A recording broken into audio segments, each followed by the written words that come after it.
एक छोटे से गांव में, जो पहाड़ियों और सरसराते जंगलों के बीच बसा हुआ था, एक साधारण ब्राह्मण और उसकी पत्नी रहते थे। उनका जीवन सरल था, उनकी खुशियां मामूली थीं, लेकिन एक चीज थी जिसकी उन्हें सबसे ज्यादा चाहत थी, एक संतान। साल बीत गए, प्रार्थनाएं की गईं और आखिरकार देवताओं ने उन पर कृपा की। एक खूबसूरत सुबह ब्राह्मण की पत्नी ने एक प्यारे बच्चे को जन्म दिया। उनका दिल खुशी से भर गया और उनका घर, जो कभी शांत था, अब नवजात बच्चे की खुशी भरी किलकारियों से गूंज उठा। लेकिन उसी दिन भाग्य ने एक और मोड़ लिया। जैसे ही ब्राह्मण पानी लाने के लिए बाहर निकला, उसकी नजर एक छोटे कांपते हुए जीव पर पड़ी। एक नन्हा नेवला जो अकेला और बेसहारा था। उसके दिल में दया उमड़ आई। उसकी पत्नी मां के कोमल हृदय के साथ छोटे नेवले को अपनी बाहों में उठा लिया। आओ इसे पाल लें, उसने धीरे से कहा। हमारा बेटा इसका साथी और दोस्त बनेगा।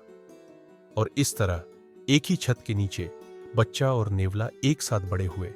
उनका बंधन किसी भाईचारे से कम नहीं था। नेवला, जो स्वभाव से जंगली था, धीरे धीरे कोमल और प्यार करने वाला बन गया। हमेशा बच्चे के पास रहता, उसकी निगरानी करता। दिन बीतते गए और एक दिन ब्राह्मण की पत्नी को बाजार जाना पड़ा। उसने सावधानी से अपने बेटे को पालने में रखा, उसे प्यार से लपेटा और नेवले के सिर पर हल्की थपकी देकर कहा, मेरे छोटे रक्षक, इसका ख्याल रखना, मैं जल्द ही वापस आऊंगी। दिल में पूरा भरोसा लिए उसने अपना घर छोड़ दिया, यह जाने बिना कि उसकी खुशी पर अब एक साया मंडरा रहा है। जैसे ही वह गई, एक खतरनाक सर्प घर में घुस आया। उसकी आंखें ठंडी और निर्दयी।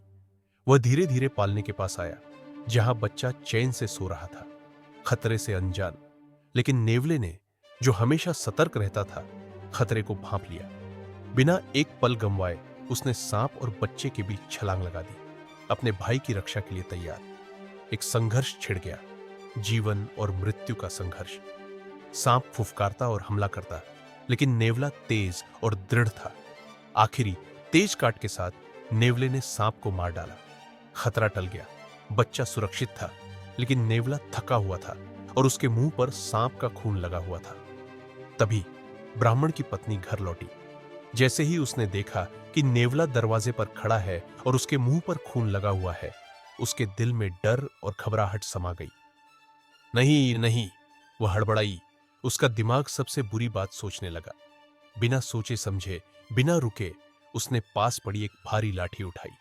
दुख और गुस्से में उसने नेवले पर वार कर दिया, उसे हमेशा के लिए चुप कर दिया। आंखों में आंसू लिए वह दौड़ती हुई घर के अंदर गई। उसका दिल जोर जोर से धड़क रहा था, लेकिन जो उसने अंदर देखा, उसने उसे जड़ कर दिया।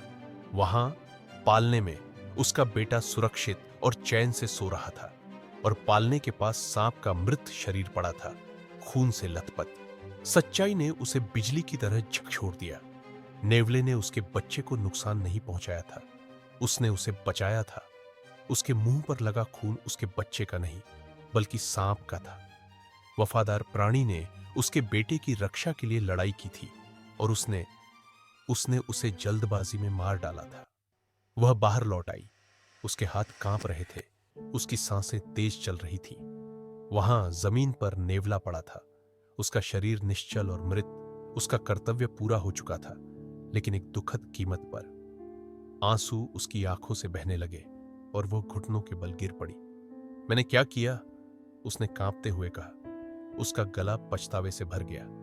उसकी गलती का बोझ उस पर भारी पड़ा, जिसे वह कभी नहीं भूल पाई। और इस तरह ब्राह्मण की पत्नी ने, जैसे हम सभी को सीखना चाहिए, जल्दबाजी के निर्णय का कठोर पाठ सीखा। उसने भय और अनुमान के आधार पर कार्य किया, और इससे ऐसी त्रासदी हुई जिसे कभी सुधारा नहीं जा सकता था। उस दिन के बाद ब्राह्मण की पत्नी और नेवले की कहानी दूर दूर तक सुनाई जाने लगी, एक चेतावनी के रूप में, एक याद दिलाने के लिए कि हमें कार्रवाई से पहले सच्चाई की तलाश करनी चाहिए, और कभी भी अपने भावनाओं को अपने निर्णयों पर हावी नहीं होने देना चाहिए, क्योंकि क्षणिक जल्दबाजी में एक अच्छा काम बुरा समझा जा सकता है, और एक बार हो जाने पर कुछ कार्य कभी वापस नहीं लिए जा सकते। याद रखिए प्यारे श्रोताओं, ब्राह्मण की पत्नी और नेवले की कहानी अनिश्चितता के क्षणों में एक सांस लें, सच्चाई की तलाश करें और फिर ही कार्य करें, क्योंकि धैर्य का एक क्षण जीवन भर के पछतावे को रोक सकता है। अगर आपको यह कहानी पसंद आई हो तो हमारे चैनल को सब्सक्राइब करना न भूलें और ऐसी ही जादुई कहानियों के लिए बेल आइकन दबाएं। हमारे साथ नई कहानियों के सफर में जुड़े। धन्यवाद।